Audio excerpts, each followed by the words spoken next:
There are some stories you hear that are just so wild, they have to be made up. Well, there's a particularly chilling one that gets passed around in the US Navy about a duty called Shark Watch. On the surface, it sounds pretty standard, right? But the legend says it involves something truly horrifying. So today, we're going to get to the bottom of this.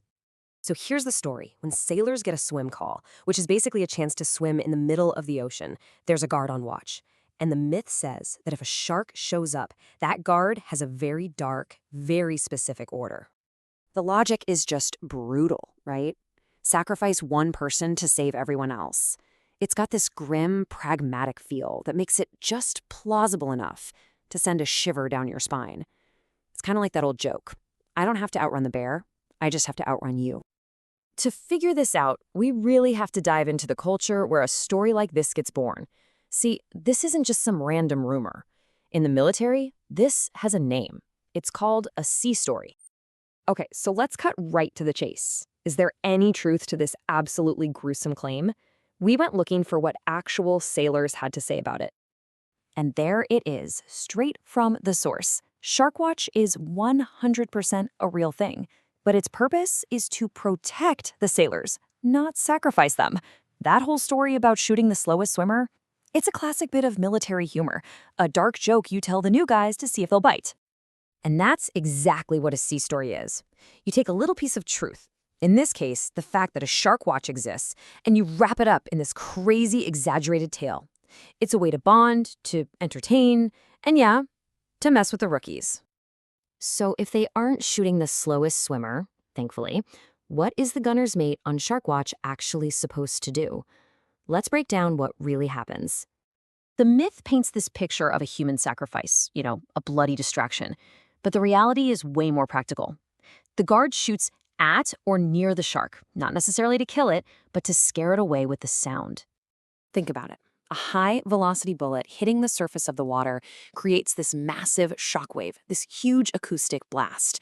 And the thinking among sailors is that this sudden, violent noise is more than enough to spook a shark and make it decide that, there are easier meals somewhere else. Okay, that explanation from sailors makes a lot of sense, intuitively. But does science actually back it up? Can a loud noise really repel a shark? Or is it possible it could even attract one? Let's see what the research says. All right, it's time to set the folklore aside and look at some cold, hard data on how sharks actually behave. And our main source for this is pretty incredible. It's a declassified technical report from the Office of Naval Research, published all the way back in 1979. It turns out, for decades, the Navy has been super interested in this exact question. So the very first thing this report makes crystal clear is that sound is a huge deal for sharks. It's how they navigate, how they hunt, how they survive. But here's the kicker. Not all sounds are the same to a shark. Some sounds are like an invitation, while others are a warning. So what's the difference? What kind of sound says, hey, dinner's over here, to a shark? And what sound says, danger, stay away? The research on this is just fascinating. Sharks are basically hardwired to be drawn to sounds that are low frequency and have an irregular pulse. And why is that? Well, because that's the exact sound profile of a struggling, wounded fish. To a shark, that sound is literally a dinner bell ringing. And you don't just have to take my word for it. Look at this chart from the actual study. When they played different sound frequencies underwater, you can see the shark sightings just spike dramatically in that low frequency range, specifically between 10 and 100 hertz. That is the struggling prey zone. So this sets up this really cool contrast, right? On one hand, you've got these attractive sounds, the low, fluttery pulses of a struggling animal.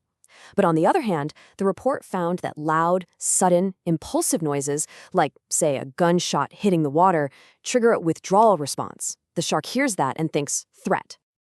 Okay, now we can bring it all home. Let's take what we just learned from the science and connect it directly back to that gruesome old sea story.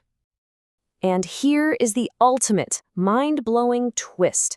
The logic of the myth, creating a struggling swimmer to act as a distraction, is based on creating a sound that attracts sharks. It would literally be ringing the dinner bell and inviting them in. The real procedure, firing a rifle, does the complete opposite, creating a sound that science proves repels them. So that sea story isn't just a harmless joke.